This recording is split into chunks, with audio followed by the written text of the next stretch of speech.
اشہد ان لا الہ الا اللہ وحدہ لا شریک لہ واشہد ان محمدا عبدہ ورسولہ اللہم صلی علی سیدنا و مولانا محمد وعلى آل سيدنا ومولانا محمد وبارك وسلم إنك حميد مجيد۔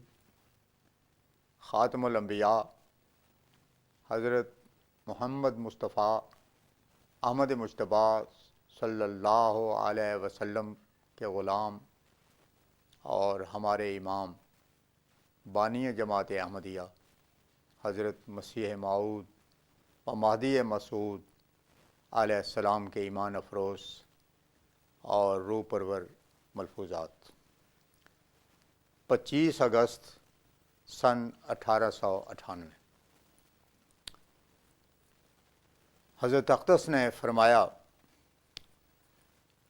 عربی زبان بہت وسیع ہے اور ہر قسم کی اصطلاحیں اس میں موجود ہیں۔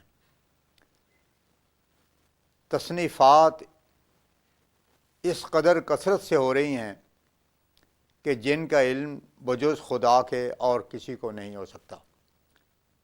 صرف حدیث ہی کو دیکھو کہ کوئی کامل طور پر دعویٰ نہیں کر سکتا کہ اس نے علم حدیث کی کل کتابوں کو دیکھا ہو۔ اس موقع پر مولانا مولوی عبدالکریم صاحب نے عرض کیا کہ حال ہی میں مولوی نور الدین صاحب کے پاس مصر سے کتب خانہ خدیویہ کی ایک فہرست 7 جلدوں میں آئی ہے۔ وہ فہرست ایسے طور پر مرتب کی گئی ہے کہ اس کو پڑھ کر بھی ایک مزہ آتا ہے۔ ایسے ڈھنگ پر کتابوں کے نمبر دیے ہیں کہ ایک بالکل اجنبی بھی اگر لائبریری میں چلا جاوے تو وہ بلا تکلیف عین کتاب پر ہاتھ ڈالے گا، بشرطے کہ اس نے فہرست کو ایک بار دیکھا ہو۔ اس پر حضرت اقدس نے پوچھا کہ وہ کتابیں باہر جا سکتی ہیں؟ مولوی صاحب نے فرمایا ہاں، وہ لائبریریاں ایسی نہیں کہ کتابیں نقل ہو سکتی ہیں وغیرہ وغیرہ۔ اس پر حضرت امام حمام علیہ الصلاۃ والسلام نے فرمایا، خدا تعالیٰ نے اسلام کی کس قدر تائید کی ہے۔ اگر کوئی نادان اسلام کی اس تائید الہی کا انکار کرتا ہے تو اسے ماننا پڑے گا کہ کبھی بھی دنیا میں خدا نے کسی کی تائید نہیں کی۔ زبان کا اس قدر وسیع ہونا اور پھر اس میں اس قدر کثرت سے تصنیفات کا ہونا بھی اسلام ہی کی تائید ہے، کیونکہ قرآن شریف ہی کی تائید ہوئی ہے۔ کوئی اہل لغت جب کسی لفظ کے معنی لکھتا ہے تو اگر وہ لفظ قرآن کریم میں آیا ہے تو ساتھ ہی اس نے وہ آیت بھی ضرور لکھ دی ہے۔ یہاں مولانا عبدالکریم صاحب نے فرمایا کہ لسان العرب نے تو یہ طریق لازمی طور پر رکھا ہے۔ پھر حضرت نے اپنے سلسلہ تقریر میں فرمایا، سنسکرت وغیرہ زبانیں تو قریباً مردہ ہو گئی ہیں، نہ ان میں تصنیفات ہیں نہ کچھ اور۔ ایسے ہی عیسائیوں کا حال ہے کہ ان کی انجیل کو اصلی زبان کی طرف توجہ ہی نہیں رہی۔ پھر اسی سلسلے میں حضرت مسیح موعود علیہ السلام نے ارشاد فرمایا، مجھے حیرت ہوتی ہے کہ پھر اسلام سے کیوں پرخاش رکھی جاتی ہے۔ اسلام کا خدا کوئی مصنوعی خدا نہیں، بلکہ وہی قادر خدا ہے جو ہمیشہ سے چلا آیا ہے۔ اور پھر رسالت کی طرف دیکھو کہ اصل غرض رسالت کی کیا ہوتی ہے۔ اول یہ کہ رسول ضرورت کے وقت پر آئے اور پھر یہ ضرورت کو بوجہ آسن پورا کرے۔ سو یہ فخر بھی ہمارے نبی کریم صلی اللہ علیہ وسلم ہی کو حاصل ہے۔ عرب اور دنیا کی حالت جب رسول اللہ صلی اللہ علیہ وسلم آئے کسی سے پوشیدہ نہیں، بالکل واشی تھے، کھانے پینے کے سوا کچھ نہ جانتے تھے، حقوق العباد سے آشنا نہ حقوق العباد سے اور نہ حقوق اللہ سے آگاہ۔